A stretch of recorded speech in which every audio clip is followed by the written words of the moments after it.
different day ever. I thought I would do a little bit of like a get ready with me type of video this morning. Now, I have been to the bathroom, weighed, done all the things. That's our tents behind us. The cat's in the back. So if you hear something gnawing, that's what it is. So I've done all of the weighing stuff, the getting dressed and etc. But I have not done my blood glucose and my ketones, and I was going to put a little bit of makeup on because I have some clients today. So I thought I would do this part with you while I came and chatted about the brain. Really takes a long time to get connected with what's going on. So I have my ketone monitor. So this one actually is the Freestyle Optimum, and it does both blood glucose and ketones. And then I have a second one. So these are my ketone strips. I have a second one here. Sorry, my rubbish is falling out.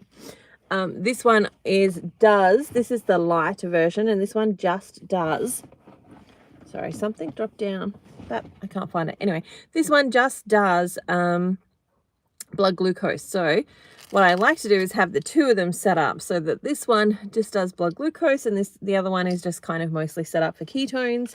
And so, yeah, then I can do one finger prick and get them both done at the same time. Now, part of the reason I'm doing this live with you is I was just pondering and thinking as I was coming out of the shower, because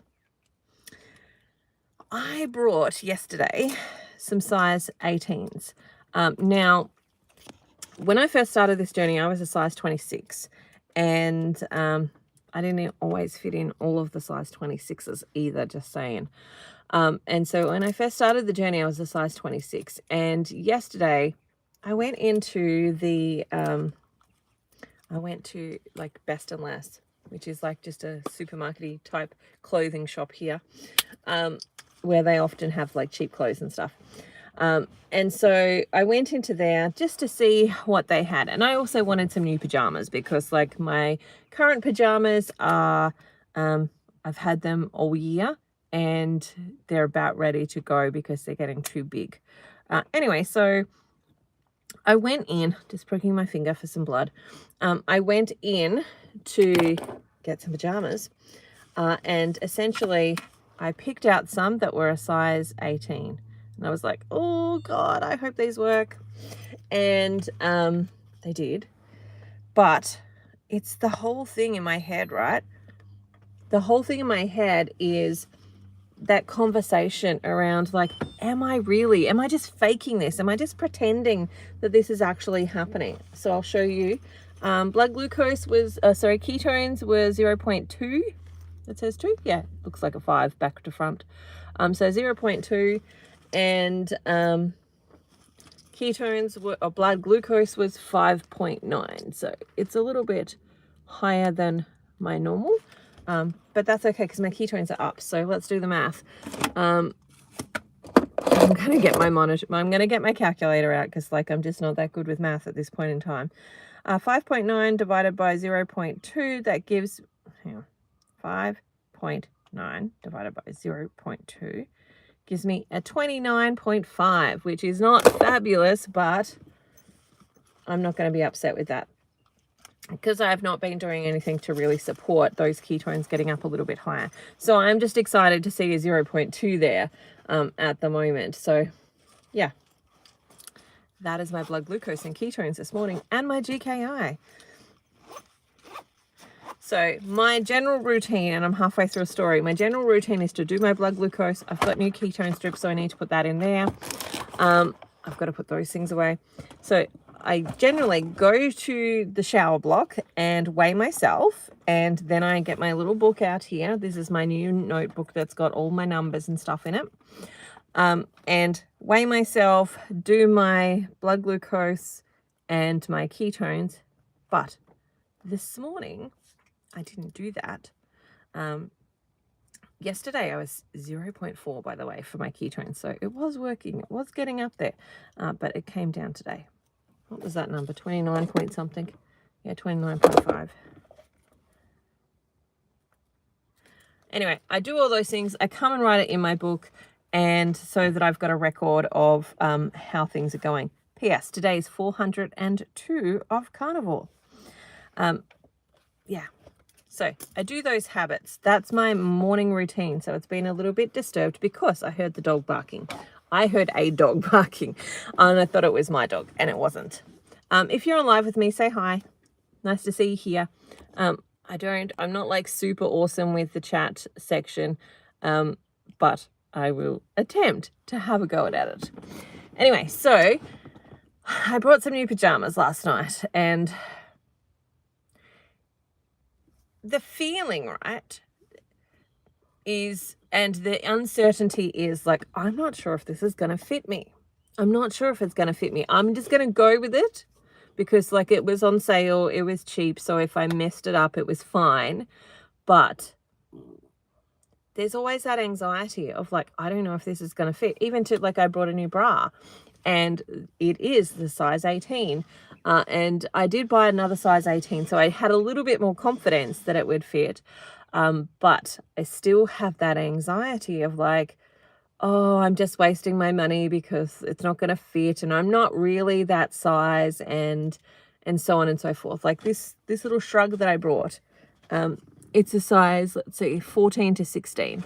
So it's just a shrug. I could have actually gone a little bit smaller, but I didn't trust myself in the store to actually try on the next size down, because I was like, no, this is like, there's my cat in the back, by the way. This is super small as it is, right? And it's only a shrug, so it doesn't like cover the rest of me. I'm definitely not a size 16, 14 in the rest of me, right? I'm still not there yet. But it's interesting to observe that my mind takes so much longer to catch up with what's going on, and that my mind, like my husband said something last night about, having lost weight, etc., etc. And I'm like, I still just see the fat girl. That's all.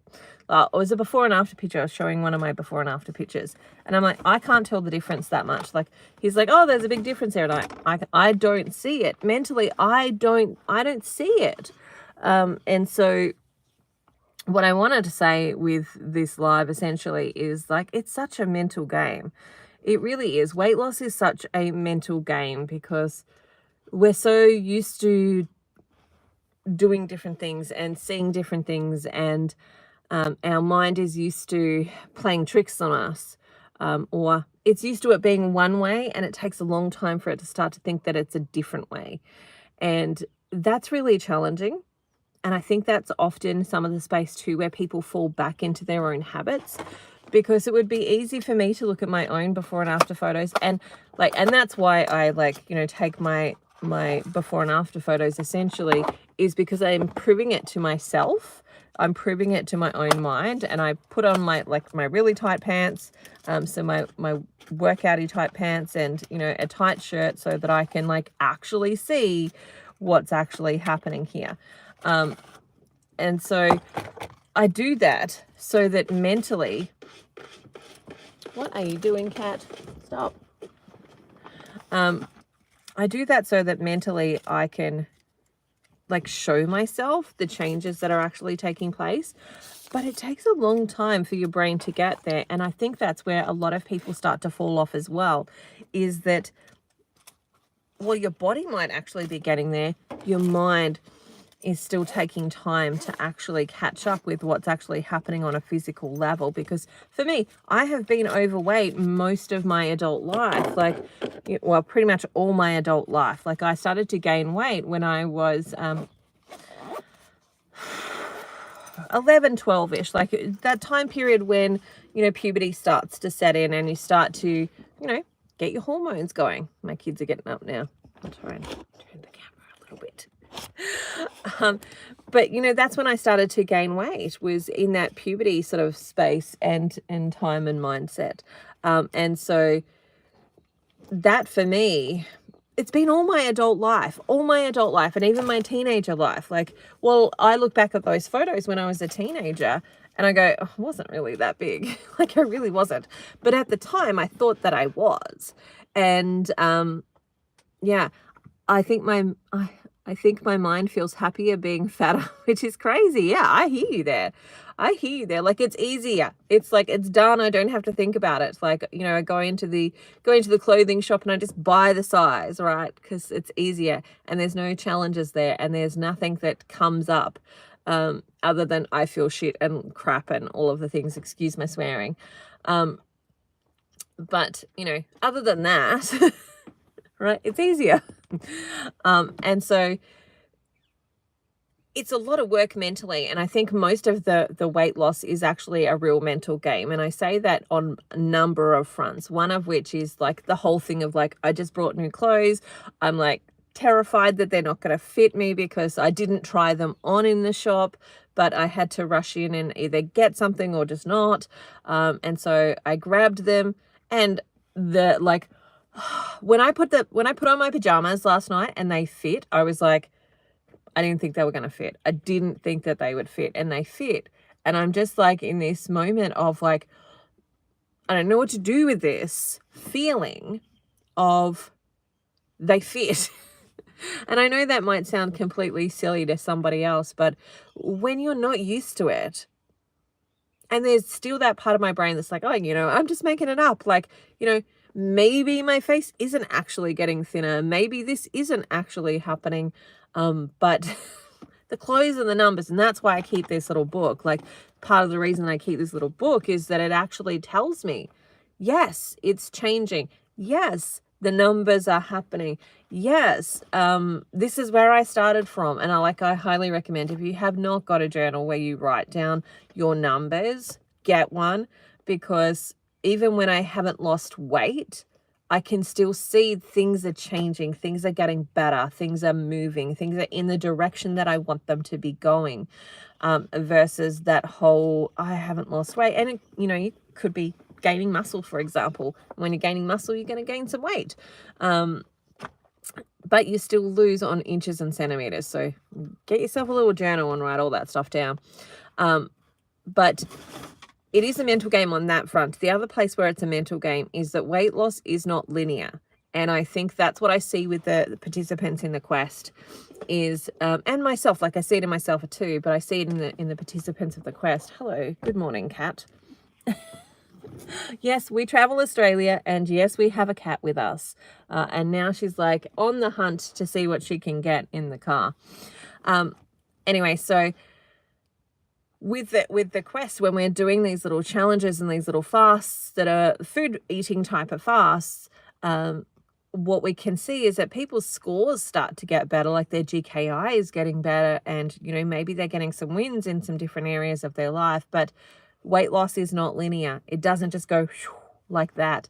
And that's the most challenging thing for people who have been really conscious of weight. So I was going to say overweight most of their life or for a long period of their life, but that's not actually the truth. The truth is people who have been consciously looking at their weight all of their lives. So, you know, there are some people who have been bulimic and anorexic, and then they finally go, well, stuff it, I'm not going to do that anymore. And then hello cat, and then suddenly they let go of that, but then they gain a whole heap of weight. And, you know, they've used exercise, for example, as a method to try and control their weight. And so, like, weight has been a conscious part of their mind all of the time. You're not going up there. Like, there's a whole car. Go in all of the car. We don't need to see a butt either. Anyway, so weight has been something that's in their mind for all of their lives, like something that they've had to think about for whatever reason. It could be, there's loads and loads of different reasons that was triggered for them as an area that they needed to focus on. And so for them, like, not seeing the weight go down every day, or even seeing the weight go up, because that's what will happen as your body is healing, especially if you're healing hormones, is that you're actually probably going to gain some weight first. Depending on where you're at, you might lose a little bit of like water weight and a little bit of subcutaneous fat, but eventually at some point when your hormones are healing, that your weight's going to go up a bit. And it has to do that. Like, it's just part of the process of it actually healing.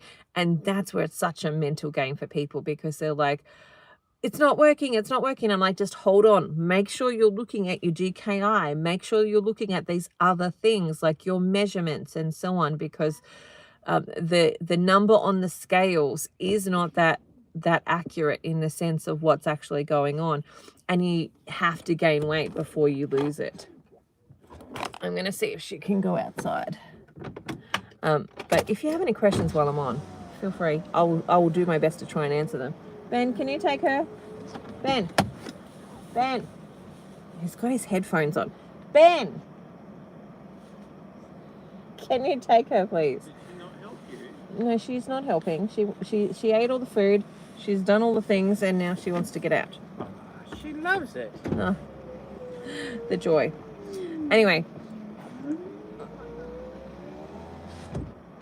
sounds probably not so great when I was doing that because of the aircon being on, and I forgot about it. Anyway,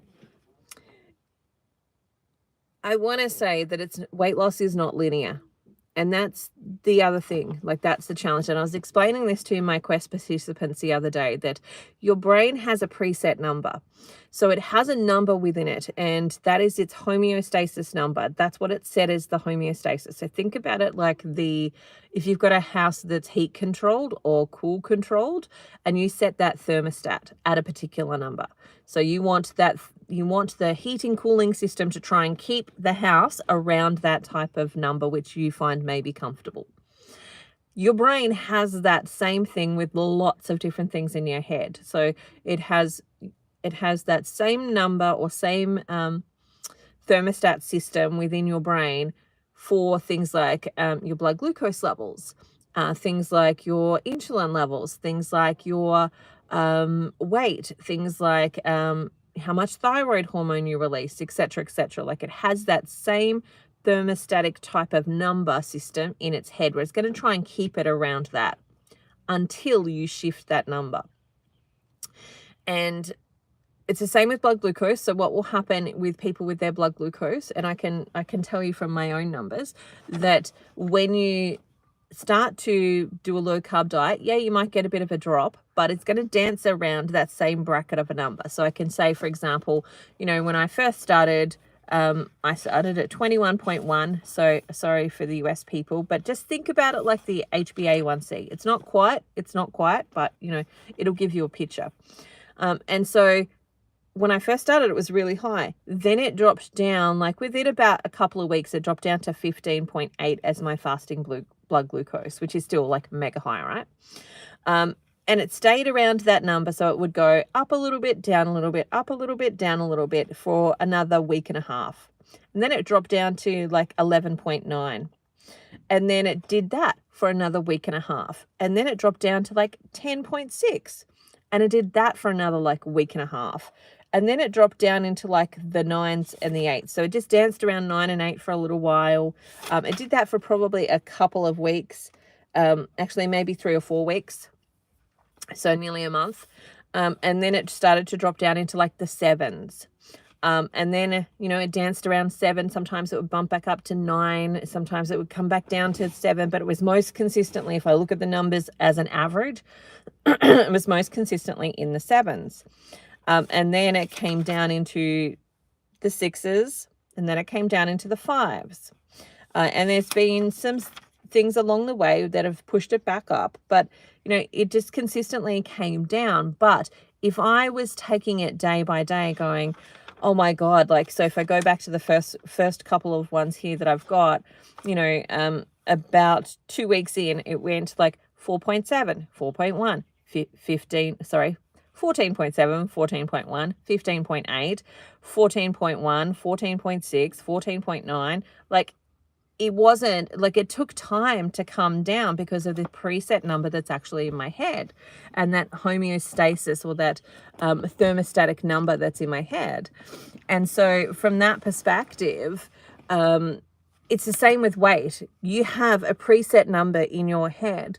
Same with a lot of your biochemical functions. There's a preset number in your head, and it takes time for that number to change. It will drop down, for example, but it's like, yeah, that's not right. That's not where we're normally at. So let's just push it back up, and it'll do stuff to push it back up. And it's the same with weight. So let's say your weight is 120 kilos. Just switch it for whatever pounds, etc., that you're working in. But let's say it's 120 kilos and you're trying to get down to like 80 kilos, it's going to maybe drop down to 119, go back up to 120, drop down to 119, back up. And you were just like, oh my gosh, is this ever actually going to change? And then eventually it's like, oh yeah, we're actually safe at this 118. So now we've changed the number. And it takes time for that number to change. And here's one of the issues that a lot of people find when it comes to long-term weight loss. One of the issues is that because of this thermostat in your brain, your body is trying to push it back to its previous number, to the number that it felt safe at, because it had all of its other biochemistry sorted at that space. So it's actively working against you to try and push that number up, even though at the lower weight it's going to be healthier. For a period of time, it's going to push that number back up. And so you, as the rider of this journey, have to kind of hold on tight and go, I know that what I'm doing is working. I'm feeling good. I can see these different things are actually working for me. And hold on tight and know eventually that's going to change. Eventually that's going to change. And maybe you need to tweak a few things, and maybe you need to do like change up your fat ratio and your protein ratio. Maybe, and that's where I'm like, let's talk about your GKI. What's happening with your GKI? That's going to tell us where you're at with your ketones and blood glucose, and whether you're being able to get into ketosis, et cetera, et cetera. But it's going to do this little dance of going up and down, up and down, and up and down for quite some time before it actually really lands. And the problem with people who are doing long-term weight loss is that for them, what's happened is that maybe they've lost weight really quickly. So they've gone on something like the HCG diet, or they've used something like Ozempic, etc., that's dropped their weight really quickly. And so they're like, oh my gosh, I'm losing weight and it's amazing. And, you know, they're getting those results relatively quickly. But the preset in their brain is still the same. The preset number that's in their brain is still the same, and it doesn't change that quickly. It doesn't go away that quickly. And so it's consistently still trying to push you back to the safe number, the number at which it felt safe. And so from that perspective, it's going to keep going up. And that's where people stop their diet, or they get to, like, you know, as low as they can get eating that particular way. And then it starts to creep back up again, because their body is proactively trying to work against them to get back to the number of the thermostat, to get back to that number. And because it's pushing so hard, often if people go completely off of what they're actually doing from a healthy eating perspective, it will overshoot that number. And that's part of why you gain back what you lose, but some more, because it's overshooting that number, because it's pushing so hard to get back there. And that is like, there's one battle to stay free, and then there's another battle to like remain free. And that's part of that battle, is you've got to change that thermostatic number. And that thermostatic number takes a good 6 months. Like, it takes a good 6 months of staying around the same sort of number profile before it's like, okay, yep, we're happy with this, and we're setting this as our new preset number. Now, it will reset that number like in little increments, short term along the way, but it'll also still have the big number in the back of your head. So, you know, you might actually see yo-yo a little bit and then you drop, and then you yo-yo a little bit and then you drop, and then you yo-yo a little bit and then you drop. Basically, that drop is your body going, okay, we feel safe at this number. We feel safe. Yep, we're safe and secure. So one of the things you can do on a mental front is actually just remind yourself, I am safe, I am loved, I am well. I am safe, I'm loved, I'm looked after. I'm safe, I'm safe, I'm safe. And actually just remind yourself that you are safe in that space. And so that's another thing that you can actively do to try and like help your body get to that place a little bit quicker. But whenever you get to where you want to land, you need to maintain that for a good 6 months before your brain will start to fight to keep that number, to keep that state in which you are currently in, because it's so used to being in the other state, it wants to go back there. It's the easy method. It's the preset method. And so we've got to remember that there's one battle to get to where you're going, and then there's another battle to stay there. And once you've done that, your body will actively work. It's the same with ketosis. And part of the journey of the quest is to get yourself into ketosis and to get to that state where you're burning fat as a primary fuel source. But it takes time. You've got to flex that muscle. You've got to build that muscle to be able to keep yourself there for a period of time. And once you are there for a period of time, your body will fight to keep you in it.